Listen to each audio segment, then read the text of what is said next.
So this is the moving and stowing of the crew access arm so that we can clear that away from the rocket and get ready to lift off.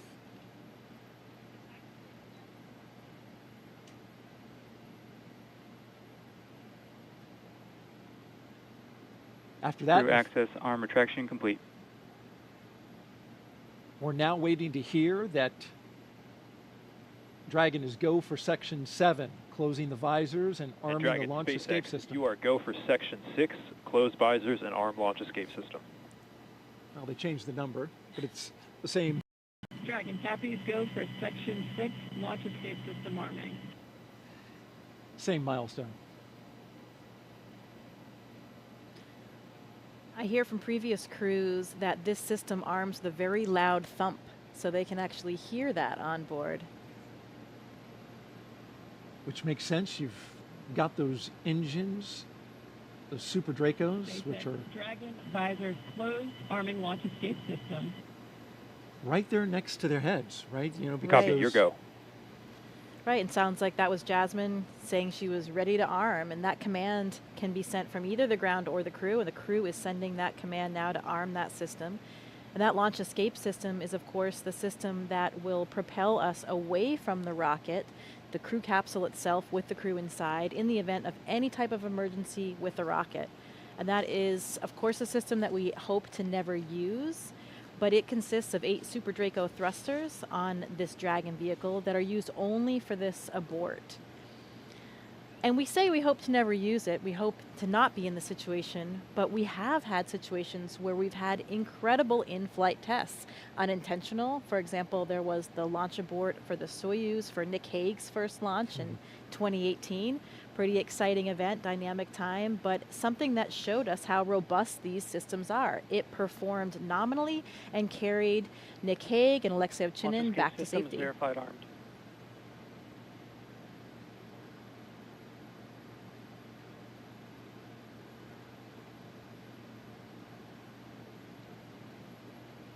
we've got the verification of the launch escape system now armed. You mentioned Nick Hague. As I understand it, he counts himself having gone to space twice. That's right, or at least 1.5. But this system is now active. They do that 2 minutes before loading of the prop, since that, of course, then does present a more risky situation with that prop on board, and it will stay armed all the way through orbital insertion.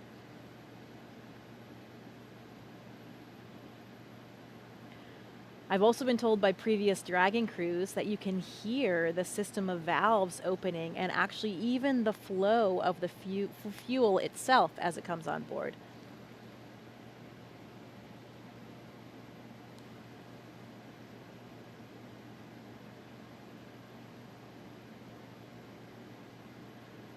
The scenarios in which the launch escape system would be used. F9 tanks venting for prop load in 10 seconds. Expect loud venting. There they are warning them about that, exactly what you just mentioned, giving them a heads up that they'll be hearing those sounds. Yeah, Victor Glover was telling me it's a very noticeable process. You can hear the opening and closing of the valves, and there are these low hums and kind of a fluttering sound as that super cold liquid oxygen and kerosene fill those large propellant tanks, first on the first stage and then on the second stage. Must be closer you're getting to liftoff. This is pretty unique in the launch industry, right? Where the astronauts are inside the Dragon, inside their spacecraft, as it's being loaded with propellants. That's correct.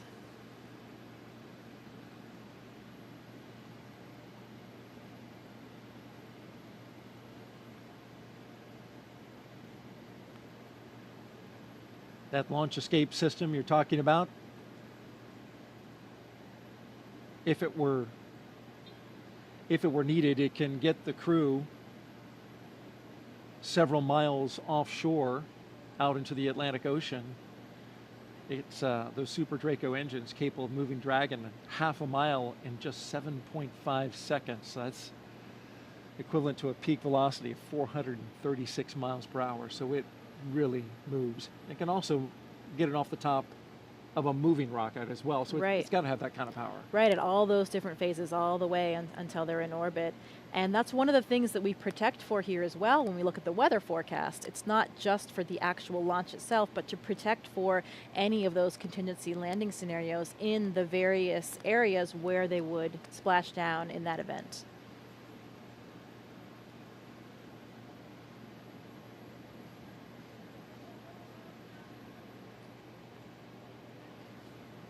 Propellant load has started.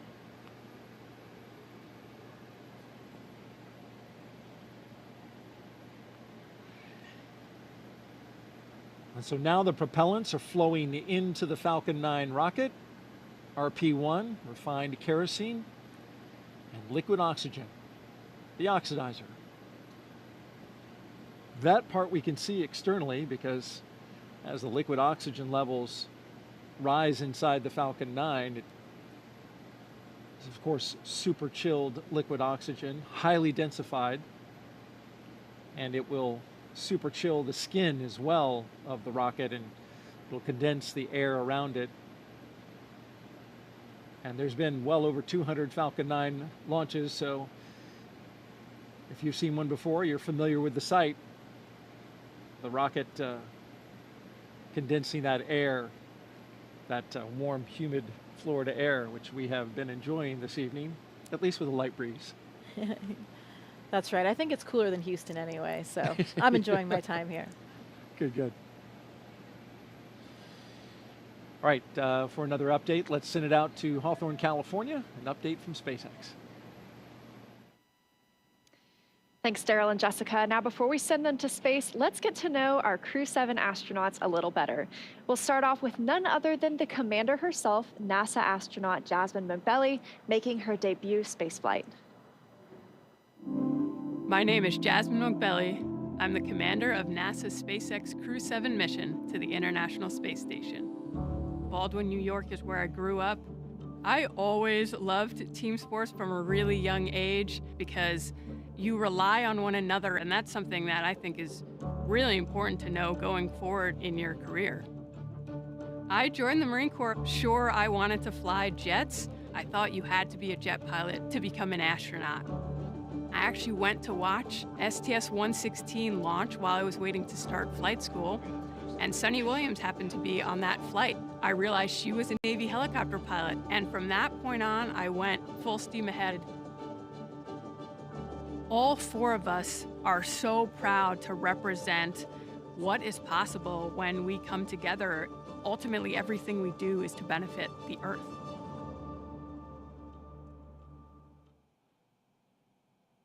Right next to Jasmine in Dragon Endurance is Andreas Mogensen, today's pilot representing the European Space Agency and making his second trip to low Earth orbit. My name's Andreas Mogensen, and I'm the pilot of NASA's SpaceX Crew-7 mission to the International Space Station. I was born in Copenhagen, Denmark. In 2008, ESA were looking to select a new class of astronauts, and I applied together with about 8,500 Europeans. So I thought, there's just no way that I'll get selected. The chances of being selected are too small. But that changed when we were down to about 20 candidates. My first mission to the International Space Station was on a short 10-day mission. I had to hit the ground running as soon as I arrived on board, and as soon as I landed back on the Earth, I knew that I wanted to go back to the space station. I'm especially proud of the fact that our Crew-7 mission has 4 different astronauts from 4 different countries and 4 different agencies.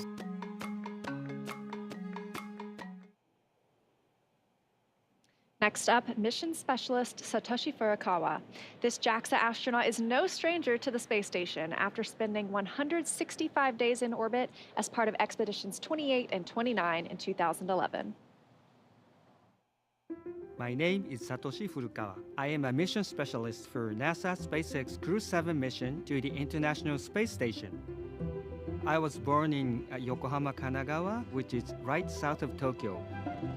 The first human landing on the moon when I was 5 years old. I thought it was a great moment for humankind. I had a longing for space from my childhood. The moment I was selected as a Japanese astronaut candidate, you are hired, you are selected. It was the happiest moment in my life. Crew-7, we are conducting many scientific researches on the space station to benefit future space explorers. I am very proud of being a part of this excellent team of international partners and also researchers, engineers, flight controllers, flight directors, and so on. Because working as a team and working together, we can accomplish the big mission.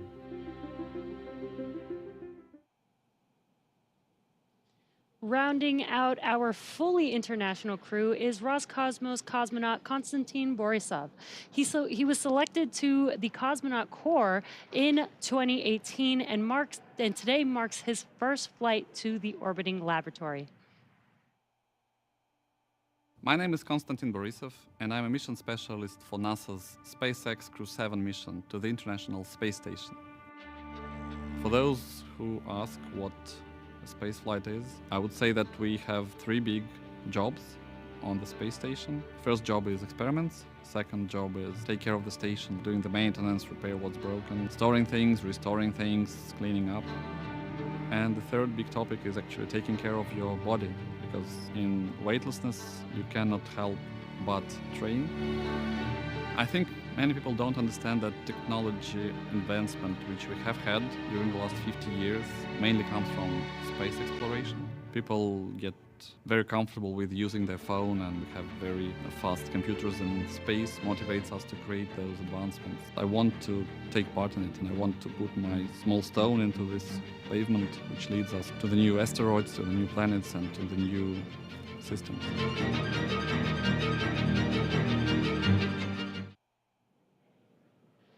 Now, as we see with all of our crews, these 4 crew members who make up Crew-7 have a mission patch they worked together to design. The first thing that you notice is the white dragon on top of the Earth, its neck craned into the number 7 for Crew-7. Its tail curves upwards towards a golden star, and they say that symbolizes our ascent towards the stars and the pioneering spirit needed to propel us further into space. The blue, white, and red on the tail are the common colors in the flags of all 4 nations flying on this mission.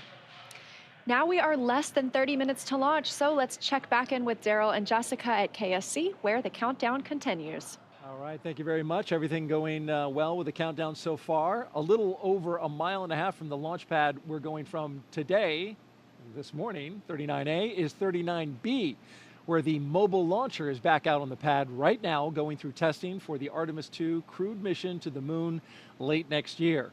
Here's more about Artemis in our Moon Minute.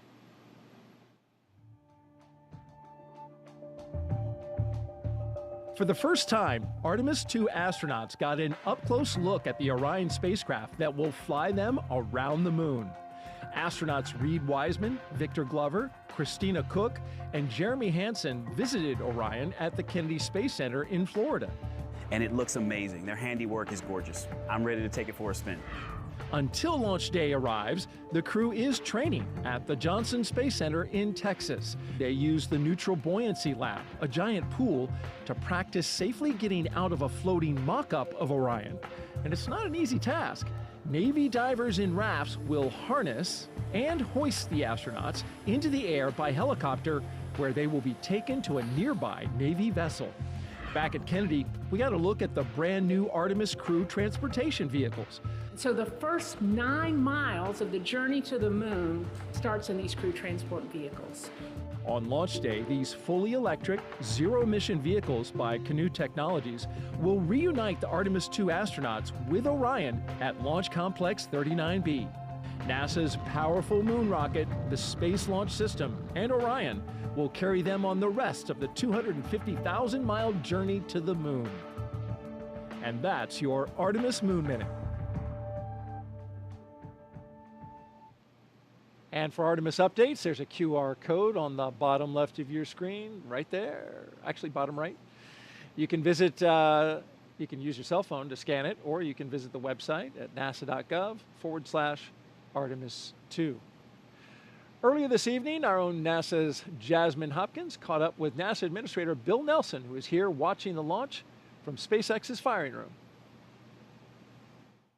Administrator Nelson, today marks a first for NASA, the first time in a single launch that each astronaut represents a different space agency. So we have NASA, ESA, JAXA, and Roscosmos. What do you make of this diverse crew? Well, it's a sign of our times. We are an international program. For example, we're going back to the moon in order to go to Mars. It's going to be an international mission that will launch with an international crew. So too, tonight's launch is entirely an international crew, save for the commander, Jasmine, an American astronaut. And so here we go.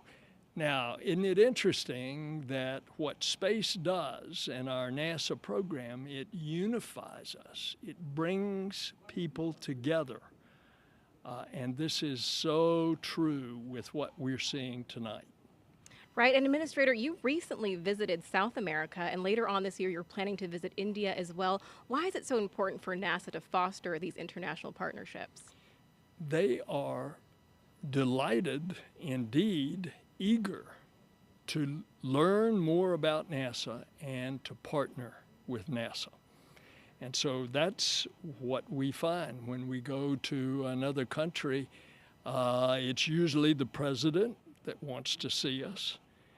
And for example, in this South American trip, we talked to the president of Brazil and Colombia about what NASA can provide in the way of information from our satellites to help them protect the Amazon rainforest from being destroyed, which is a high agenda item for those countries. Indeed, it's a high agenda item for the entire world. I'm going to India. India is one that we want to have a close relationship with. We've already been doing things such as science experiments with India. We've got a major science program going that will be Earth observing with India next January. But now we're going to train and fly an Indian astronaut. So it is happening as we speak, and the United States has been the beneficiary of it. Absolutely. Administrator Nelson, thank you so much. Back to you. As we continue to count down, let's take a closer look at the vehicles that will be taking Crew-7 to the International Space Station today. Starting from the very top of the vehicle is the Dragon spacecraft. In total, there are 16 Draco thrusters Dragon can use in space to help navigate the spacecraft to its destination, each providing 90 pounds of force. That doesn't include the 8 Super Draco thrusters used for an abort, which are no longer active once the crew is in orbit. And just wanted to note, one thing that we did miss just a moment ago was a call to the crew. There was a sensor issue that they are tracking. However, they are just continuing with the count, continuing to monitor it. And so we are continuing to discuss what we have in front of us, which is Dragon. Together, the Dragon spacecraft and its trunk stand over 26 feet tall. There are 2 windows on the spacecraft, plus 1 under the nose cone. The nose cone opens shortly after launch to expose the forward bulkhead thrusters and docking mechanism that will connect with the space station. Dragon's trunk holds solar cells, which power Dragon while it's in free flight. The trunk can also carry unpressurized cargo, and on some cargo resupply missions, we use Dragon's trunk to deliver the new solar arrays that are being installed on the space station. As always, Dragon will be delivered to orbit today by SpaceX's Falcon 9 rocket, which provides 1.7 million pounds of thrust on its first stage, thanks to its 9 Merlin M1D engines. Once the first and second stages separate, these engines are also used to help land the first stage. The first stage will perform 3 burns today as it makes its way back down to Earth. First is the boost back burn, where 3 of the M1D engines will reignite to help flip the first stage around to head back to the launch site. The second burn is the entry burn. That's where a single engine will reignite and shut down to help slow Falcon 9 down as it prepares to re-enter the Earth's atmosphere. And then finally, the landing burn. That'll be where 3 engines will slow down the rocket enough to perform a precision landing back down on landing zone 1. Meanwhile, the second stage continues to orbit, powered by one single Merlin vacuum engine with over 220,000 pounds of thrust. The second stage will secure Dragon's entry into low Earth orbit before separating, leaving Dragon to continue its journey to the space station on its own thrusters. About 40 seconds after separation, Dragon's nose cone deploy sequence will begin, exposing its guidance navigation controls that help Dragon autonomously fly to the space station. With T0 coming up in just about 20 minutes, our teams at the Cape in Hangar X are doing a series of system checks to ensure Dragon and Falcon 9 are ready. Let's check in with Ronnie for a quick status update. How's it going, Ronnie? Thanks, Jesse. We are still looking good for an on-time launch just over 20 minutes from now, and we'll keep monitoring all the vehicle systems. There we heard the call out for RP1 load complete on stage 2. So that means we are, of course, getting closer to liftoff. Both Dragon and Falcon 9 continue to be healthy, and we're not tracking any major issues at this time. Right now, we're continuing to prep the vehicle for flight, and propellant loading began at T-minus 35 minutes. We also heard the call out a few minutes ago that the launch escape system is now armed. The range, which is monitoring keep-out zones and among other key flight requirements, also continues to report no issues, and they are go to support launch tonight. Weather also looks good, and we are still tracking just a 5% chance of violation at our T0 time. But as a reminder, today we have an instantaneous launch window, driven by the orbital mechanics constraints of two spacecraft meeting in orbit. Fun fact, the technical term for that meeting is called a rendezvous. So at this point, if we hear a hold for any reason, we will have to stand down tonight because of that instantaneous launch window, and instead target our backup opportunity, which is tomorrow at 3:04 a.m. Eastern Time. But for now, with all systems go, let's turn it back over to Courtney for a status update from Houston. Thanks, Ronnie. The flight controllers here in Mission Control Houston are ensuring that the space station is ready to receive Dragon. They're also checking all communication links between the station, Dragon, and the ground are working properly, and right now everything is proceeding as planned. Teams here in Mission Control Houston, the team in Hawthorne, and the astronauts aboard the station will monitor the autonomous docking of Dragon tomorrow when they enter joint operations, which happens when the spacecraft enters the approach ellipsoid, which is an invisible boundary that helps us monitor spacecraft arriving and departing. After docking, the crews will perform a series of leak checks, then work to open the hatches both on the Dragon side and inside the station's pressurized mating adapter. We expect hatch opening to happen about an hour and a half after docking. Once on board, the astronauts will be greeted by the space station crew and will then join in for opening remarks for the new crew members. Here in Mission Control, Flight Director Chris Dobbins is on console overseeing the team for launch, and Flight Director Judd Freeling will be on console tomorrow for docking. That's it from here in Mission Control Houston. I'll toss it back to the team in Florida. Daryl, how's it looking? All right, thank you very much, Courtney. And if you just joined us, T-minus 17 minutes and counting from the 7th astronaut rotation mission to the International Space Station under NASA's Commercial Crew Program. Commander Jasmine Mogbelli, pilot Andreas Mogensen, or Andy Mogensen, and mission specialist Satoshi Furukawa and Konstantin Borisov are strapped into their seats inside the Dragon Endurance. They're at the top of the rocket. Falcon 9 rocket fueling.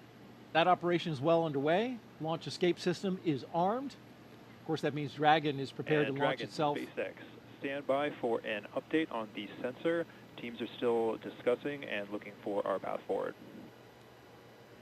As you just heard there, SpaceX is very happy. looking at a sensor issue.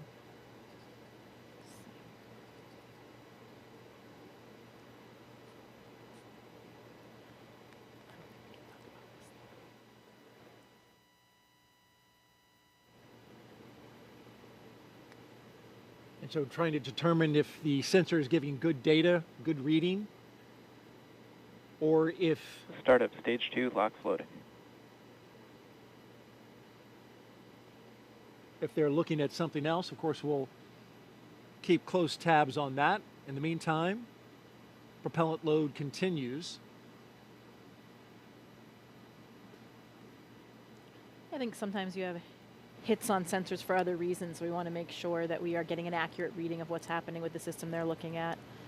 Probably trying to decide if it's a real signal or if it's a hit from some other reason. There's a lot of redundancy in the systems, as you mentioned, and those sensors have to make sure that the engineers understand exactly what they're looking at. So we'll, again, keep tabs. In the meantime, here's a little bit about Crew-7.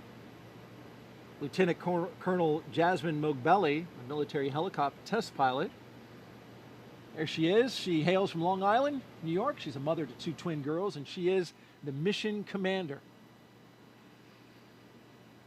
This is pilot Andy Mogensen's second trip to space station. His first was as the flight engineer for the ESA IRIS mission in 2015. Mission specialist Satoshi Furukawa's interest in space began when he was 5 years old and he saw the Apollo 11 moon landing on TV. And mission specialist Konstantin Borisov was selected to be a cosmonaut in 2018, and this will be his first trip to space.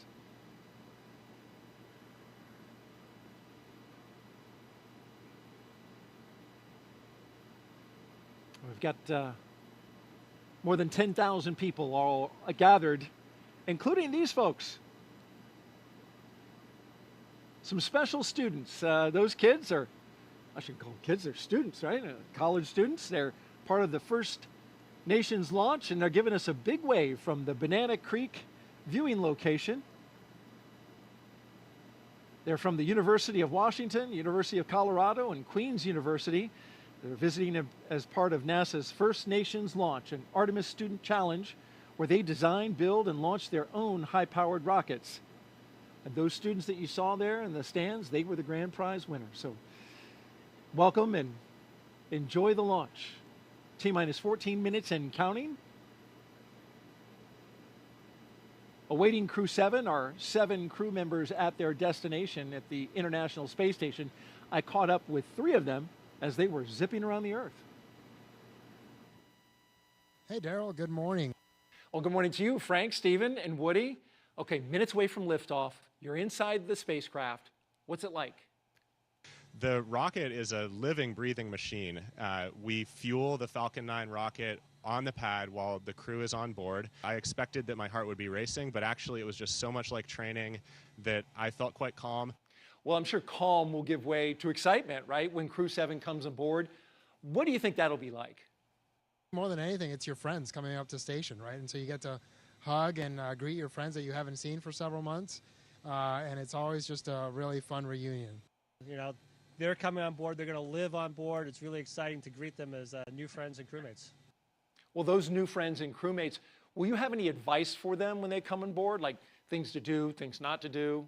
The awesome thing is that we have an amazing ground team that catches all of it and keeps us honest and keeps us out of trouble. And so you can just kind of relax and enjoy it and just allow yourself to take it in, because it really is a pretty special experience. Really enjoy your time up here with the people, with the environment, and with the opportunity to work up here and look at the Earth. It's really amazing. Just really enjoy it. All right, speaking of enjoyment, do you have a fun way to confirm that you're in space, something you can do?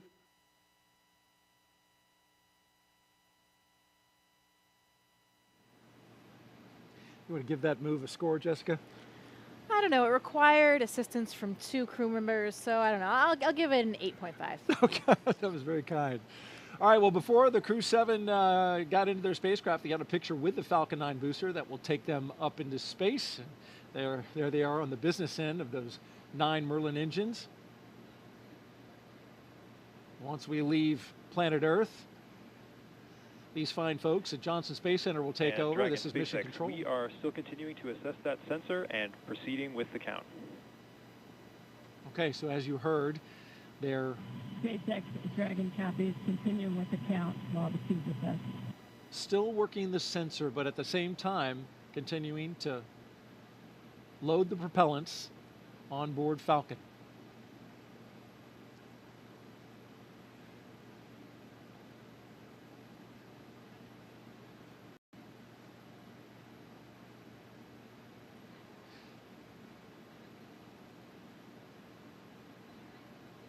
So Jessica, as we count down these last few minutes, you've got the launch team. They're taking a look at a sensor and some of the readings there. At the same time, we're proceeding forward, and they're communicating with the astronauts inside. And so as we get down to these final minutes, any thoughts? This is an exciting time for the crew. You know, they're probably running through some checklists of their own right now. They may be pretty busy in there, going through those same things that they've done in their simulations so many times before. But I bet it's getting pretty real right now, and hearing those calls about the sensor probably raises a few questions as well, but I know the ground will keep them informed as we go. 10 minutes, it's getting very close. Indeed it is, and tracking everything are Leah and Ronnie at SpaceX headquarters in Hawthorne, California. Will take us through the rest of the count. Thanks, Daryl. Our next major countdown event will be at the T-minus 10-minute mark, so coming up here, And when the Dragon Falcon 9 SpaceX, launch stand by for display configuration. There we go ahead and have the Dragon astronauts are standing by for display configuration, which will let them know that we are even closer to liftoff. The launch commit criteria that we're waiting to hear that call out for are specific thresholds and pieces of information about the entire Falcon 9 system needed to make sure that the rocket is healthy. Of course, we do have many systems in place to ensure that the rocket and crew are both safe leading up to liftoff and during flight.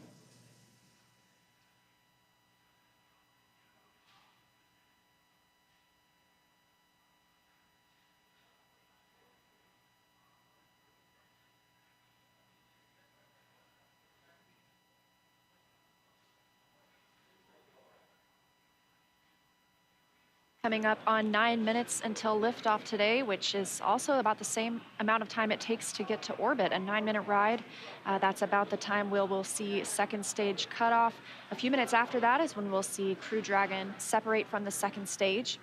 And we'll be listening to some performance calls as we get into the final countdown, of course, and then after liftoff. On the ground, you'll hear SpaceX flight controllers reporting on trajectory, speed, booster performance, and other key milestones. But there are some other calls you'll hear the crew make also after liftoff. These are different abort zones. They come in the form of different number and letter combinations.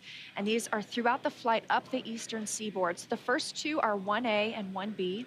They have that name because they're in the first stage. That lasts until they're up to the very north of North Carolina. And the next are 2A through 2E. Those come into play when the second stage is powering Dragon. That takes us from the top of North Carolina all the way to the tip of Newfoundland in the northern Atlantic. Now, a little bit different from the other naming system, you'll hear the call Shannon, which refers to Shannon, Ireland, meaning they would target off the coast of Ireland if they were later in that second stage and needed to abort. You'll hear those different calls throughout the flight uphill, along with key performance callouts from the guidance, navigation, and control officer, as well as the propulsion lead.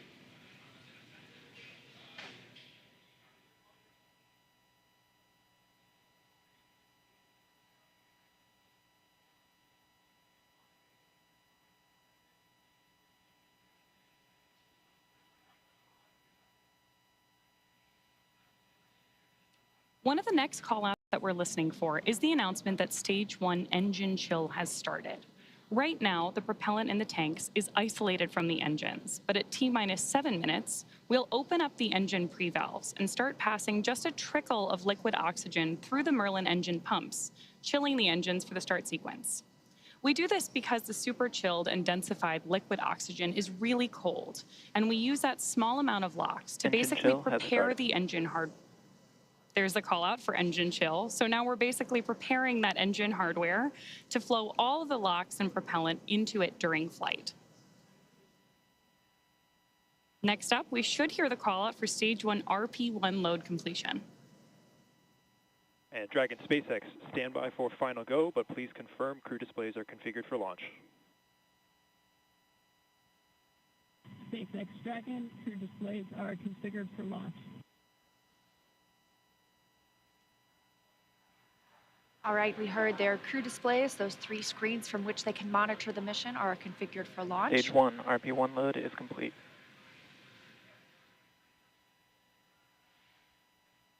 And confirmation that RP-1, the densified kerosene or the rocket fuel that propels the crew into orbit, loading is complete on the first stage. We did hear the second stage was completed a short time ago as well. Now T-minus 6 minutes until launch. We are still loading liquid oxygen on the first and second stages. This is the oxidizer we need to combine with the densified kerosene that just finished loading. Coming up, we will hear the call for Dragon to configure for terminal count and then transition to internal power at about 5 minutes until launch. Then we'll hear the propellant tanks on Falcon 9 are getting ready to pressurize, adding some additional rigidity and structural support as we get ready for the strong back to retract. It'll move just a couple of degrees at first, and then we'll see it swing open completely at the moment of liftoff. That strong back provides access to Falcon 9's fueling lines and umbilicals for the prop load and the different gases being loaded on board. So we're continuing to check through a couple more fueling milestones, including one around the 2-minute mark, where we will hear that the liquid oxygen is finished on board the second stage.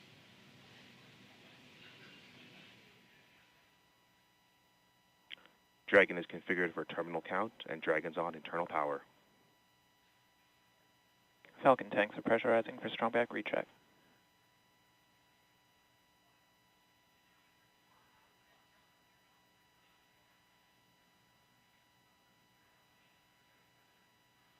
So there we heard the call out that we are preparing for strong back retract. And as Leah just mentioned, the strong back is that white truss structure that you see on the left side of Falcon 9. Got a better shot of it right there.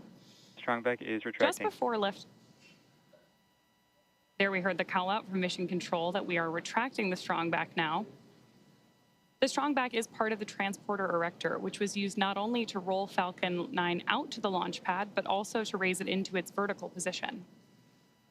It will retract just about 2 degrees first after those clamp arms open up around the base of Dragon's trunk, and then just before liftoff, we'll actually go all the way back to 45 degrees retracted to give Falcon 9 and Crew-7 room for liftoff.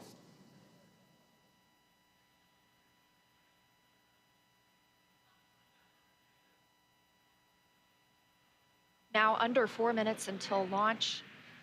Next up, we're looking for the first stage liquid oxygen loading to finish at T-minus 3 minutes. You're starting to see some white clouds on your screen. That is vapor, it's normal. We'll continue to see that build up as we get closer to launch. Obviously, this liquid oxygen that we're loading is super chilled, so a little bit of that will boil off in the hot Florida air.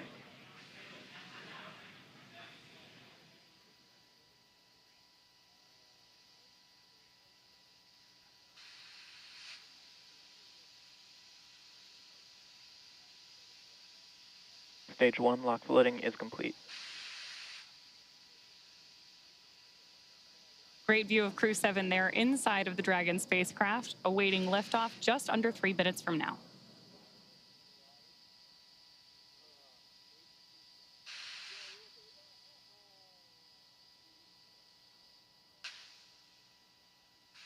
Dragon is in terminal count.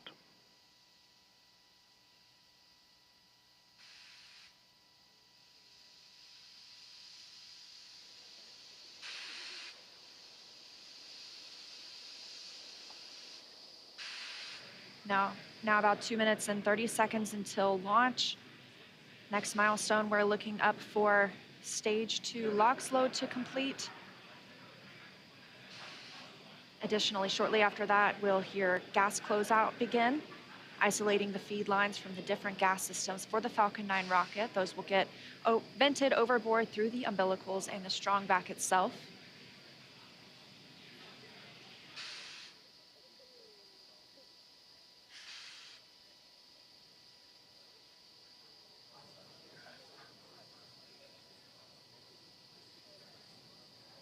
Stage 2 LOX loading is complete. Dragon is in auto idle.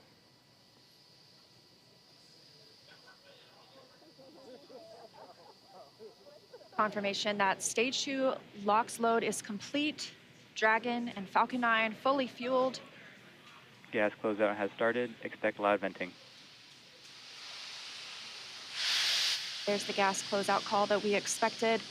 Additionally, we will be in auto idle. This puts the rocket in a state the flight computers understand before it takes over, making sure the transition to final countdown is smooth. Coming up at T-minus 1 minute, we'll hear that Dragon is in countdown. Its computer will switch to countdown mode. We'll also hear that the flight termination system on Falcon 9 is armed. Falcon 9 is in startup. Dragon's in terminal count.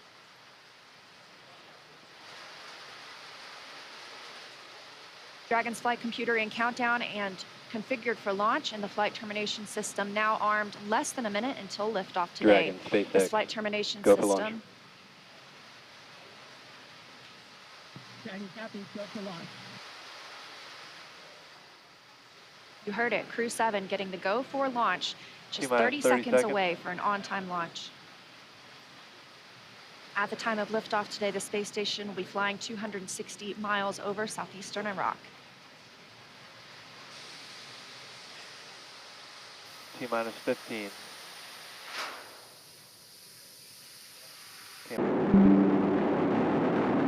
1.7 million pounds of thrust on Falcon 9, taking Crew-7 to the International Space Station, now traveling almost 300 miles per hour.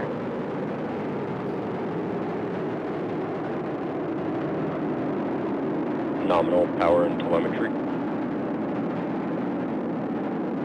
We are just about T Stage plus 1 throttle 45 seconds into the 7th rotational crew mission on board Dragon and Falcon 9, and right now the vehicle is throttling down to help us pass through the period of maximum dynamic pressure.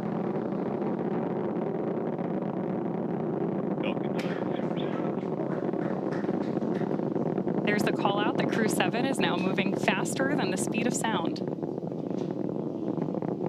Max Q. Stage 1 throttle up. Confirmation we have moved through max Q and are throttling back up.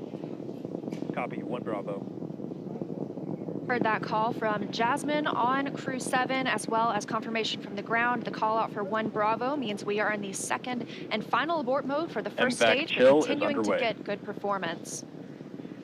We've got engine chill on the second stage MVAC engine. We will then be looking for MECO, or main engine cutoff, where the 9 engines on the first stage will cut off ahead of the first and second stages separating.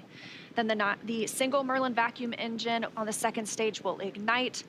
We are now coming up on 2 minutes into the flight, the spacecraft traveling over 2,000 miles per hour. Really incredible nighttime views of Falcon 9 and Crew-7 on your screen right now. So as Leah just mentioned, we are keeping an eye on a couple of critical flight milestones here. Stage 1 throttle Those down. are going to be MECO, so main engine cutoff now that we're throttling down stage 1, followed by stage separation and second stage ignition. Main engine cutoff. Stage separation confirmed. Copy, 2 Alpha.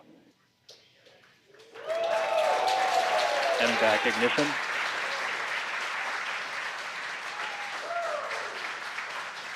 So there you heard and saw MECO, stage sep, and hopefully you heard Jasmine call out for the 2 Alpha abort mode just before second stage ignition. And of course, this is the second stage, powering Dragon on its flight, now traveling almost 4,000 miles per hour. Over 3 minutes since launch, the second stage will continue to power the spacecraft. And our first look at the crew inside.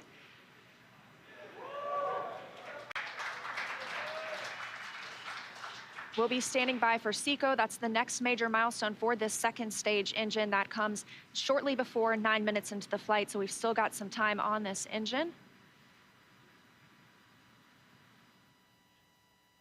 So right now, while Crew-7 makes its way to orbit, our first stage booster is making its way back to land. So you may hear the call-outs here on the net shortly that we are in the middle of our boost back burn.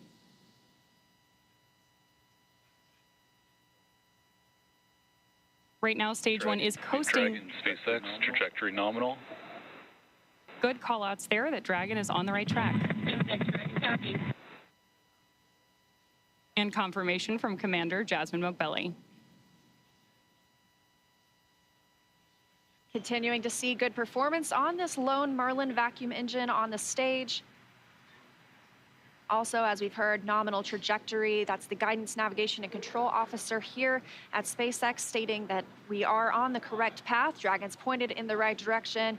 The second stage continues firing until, like we mentioned, second stage engine cutoff at about 8 minutes and 50 seconds into the flight.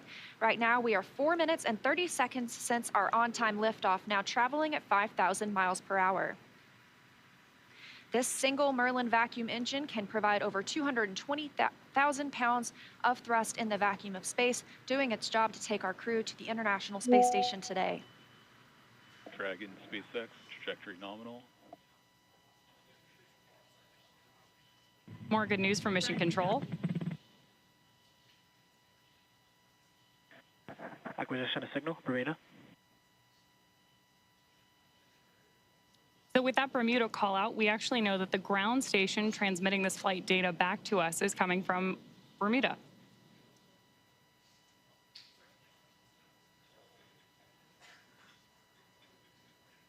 The crew is currently pulling a little more than 1 G as the second stage engine continues to propel their flight.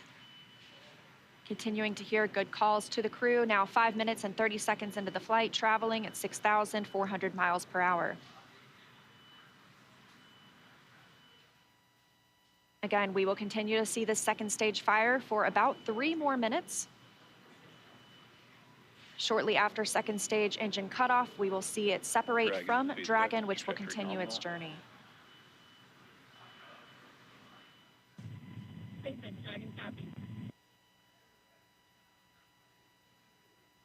Now, at this point in the flight, we are just about 15 seconds away from stage 1 entry burn start. At this point, the center engine on Falcon 9 will be lit for just about 10 seconds to help us slow the vehicle down as it re-enters the Earth's atmosphere. That's not the only thing helping us on re-entry, though. The first stage sees high drag on re-entry, which scrubs roughly 70% of the velocity by the time the landing burn begins, which you just had great views of on the left-hand side of your screen. Florida Space Coast beginning to come into view in the background. All while Crew-7, of course, on the right-hand side of your screen, lit up by that MVAC engine, continues on its way to orbit.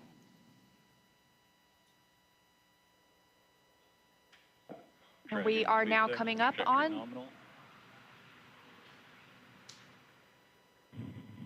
continuing to get good calls as we reach almost 7 minutes into the flight.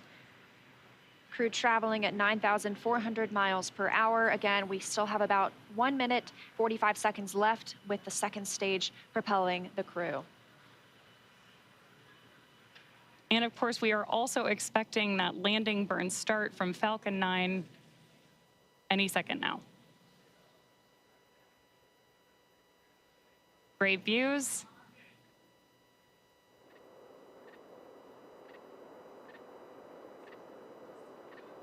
Stage 2, FTSO saved.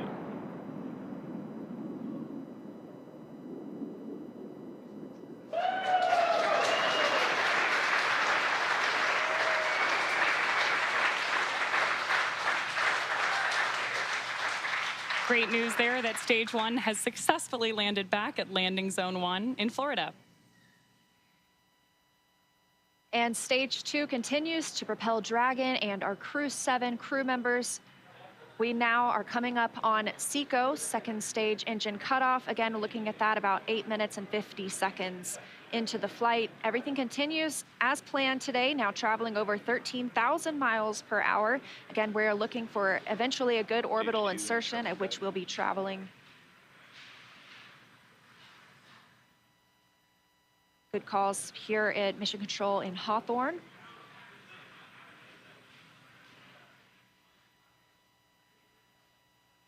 And we are standing by for second stage engine cutoff. Copy, Shannon. Heard that call for Shannon. That is the call out for Shannon, Ireland, the final abort zone.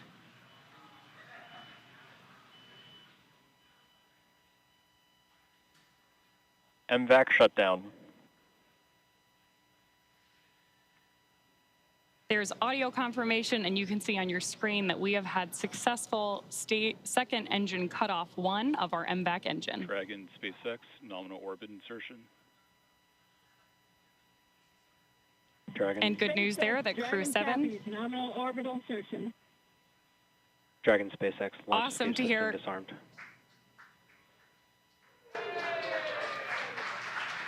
Fantastic.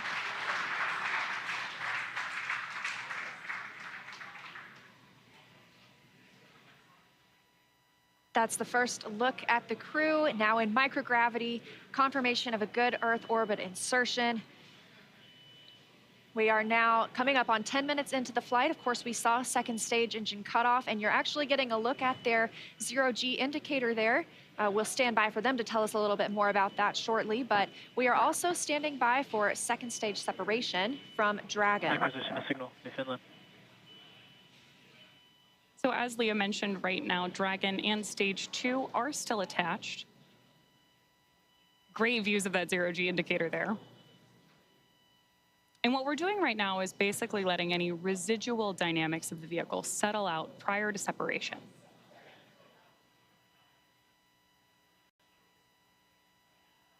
We are expecting that separation event in probably about 90 seconds.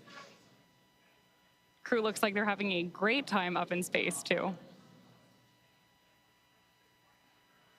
And as we stand by for that separation, shortly thereafter, we'll be looking for the nose cone to begin deploying. That command will be sent, and we'll see it open shortly after.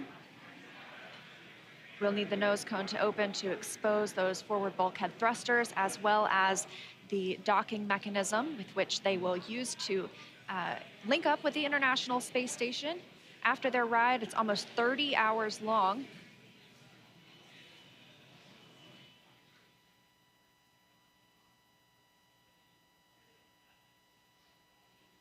Again, we had liftoff right on time today at 3:27 a.m. Eastern Time. The Crew making a smooth journey into orbit. It's now been 11 minutes, 20 seconds since that liftoff. We had confirmation of good orbital insertion, and we are standing by for second stage separation from Dragon.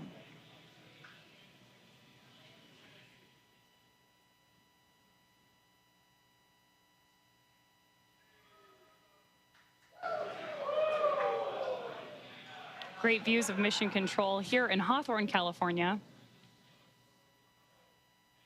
And the SpaceX team standing in the background, standing by for Dragon separation.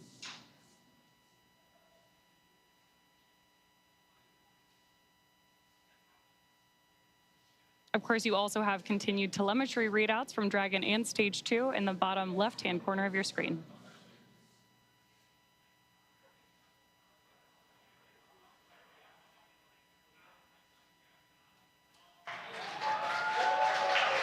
Dragon separation confirmed. Crew-7, on behalf of the Falcon team, I'd like to welcome you to orbit, and we hope you enjoyed the ride on Falcon 9. Space travel is difficult, even though you make it look easy, so thank you for trusting us to get you up there. It's not a bad way to spend a day in the office. Stand by for words from the launch director. Hello, Crew-7. This is Launch Director here on Countdown. On behalf of the entire SpaceX Launch and Recovery team, I'm honored to welcome Dragon's first ever all-international crew to orbit. Счастливого пути, Gotor, Iterashai. Godspeed, Crew-7. Cheers. SpaceX, thanks for the ride. It was awesome. On behalf of Andy, Satoshi, Toshi, and I, we'd like to thank the multitude of people who've led us to this unique moment. We may have 4 crew members on board from 4 different nations, Denmark, Japan, Russia, and the USA, but we're a united team with a common mission. We hope the work we do serves to benefit our beautiful home planet and those on it. As you said, human spaceflight requires an unparalleled level of vigilance and rigor, and we thank all those who prepared not only us, but also this truly impressive spacecraft for flight. Finally, to our families, the greater burden of our choice to explore. Thank you. Go Crew-7. Awesome ride. Really incredibly moving words from Commander Jasmine Mogbelli now that she and her international team are up in space. That is going to end our coverage from Hawthorne until we pick back up with our docking coverage, like Leah mentioned, just about 30 hours from now. But for now, I'm going to hand it back over to Daryl and Jessica at Kennedy Space Center to wrap up our launch coverage tonight. All right, thank you very much, and great job. And Jessica, what a launch. It was spectacular. Like we said, those night launches are something to see. You see all those bright lights, you see those little nitrogen pulses when that first stage is coming back down. Spectacular. Phenomenal roar, the thunder, you could feel it in your chest. And then, of course, the booster came back and landed, and that was some extra pop. Pretty impressive all around. Sights, sounds, and even those feelings. That's new, of course, to Crew, to NASA. Crew is bringing the booster back. NASA decided they have a lot of prop margin, propellant that is, and so they burn the first stage a little less and the second stage a little more, and allows them to bring the first stage back and back to land, which is good to see. And so you saw the zero-G indicator floating around. Tell us what it was. I did. Well, that, Daryl, was a three-toed sloth. Important distinction, not a two-toed sloth. Oh, really? Yeah, so apparently this is one of Andy's kids' favorite animals. And as a family, they were even fortunate enough to see one in the wild in Costa Rica last Christmas when they were on vacation. So it was all kind of fate leading up to this, I think. How about that? This is Andy Mogensen. Andy Mogensen, the pilot. That's correct. That's right. And I guess his family calls him the slowest person in the world. So another reason why this three-toed sloth had such meaning for all of them. Well, that actual sloth in the capsule looked like it was moving slow as well, but he's got an excuse. You know, we have a saying in space, and it's often true. Yeah. Slow is smooth, smooth is fast. And when you rush too much, especially in space, doing a spacewalk or anything that you're doing, you get in trouble. So slow is smooth, and smooth is fast. Wise words from our veteran space flyer, Jessica Meir, sorry. It's early. Hey, we got some social questions. Let's take a few. You do mind? Absolutely. All right. Well, let's look on our screen here, and here we've got one that says, come Sunday morning. Beautiful shot right there, though, of the spacecraft looking out the back. Boy, that is high-resolution image. Come Sunday morning, Earth Eastern Time, what are the first few tasks the crew will do, and how will they best acclimate and get dialed into their mission? Well, when we wake up in the morning on board the space station, we open up our computer and we have a plan that lays out our entire schedule for the day, whether it's scientific experiments, hardware, maintenance, whatever it is that you need to get done. I know what this crew will be doing. One of the first things they do, of course, is a safety briefing. So we want to make sure that they have all of the information they need in case they had any kind of situation on the space station where maybe they needed an emergency breathing mask or a fire extinguisher, anything like that. Safety first at NASA, and that's the first thing that we do when you arrive on board the space station as well. The veteran crew that is up there will take them through that, show them where everything is, talk through some of the main messages, and then they'll have a longer session usually the next day or later that week. They'll get into their crew quarters. Usually your crewmates will do a favor for you and unpack some of your things so you don't have to do all that when you get there. You arrive to your crew quarters and already have some of the things that you need out, maybe even some pictures from home. When I arrived, my crewmates had really taken great care of me. They had decorated my crew quarters. I had pictures of my friends and family. Everything was all laid out, and that really made it a nice, smooth transition, because those first few moments in space, especially when you've never been there before as a rookie, you're not quite that graceful yet. You know, you don't have your space wings quite yet, and you're getting used to just moving around and being in that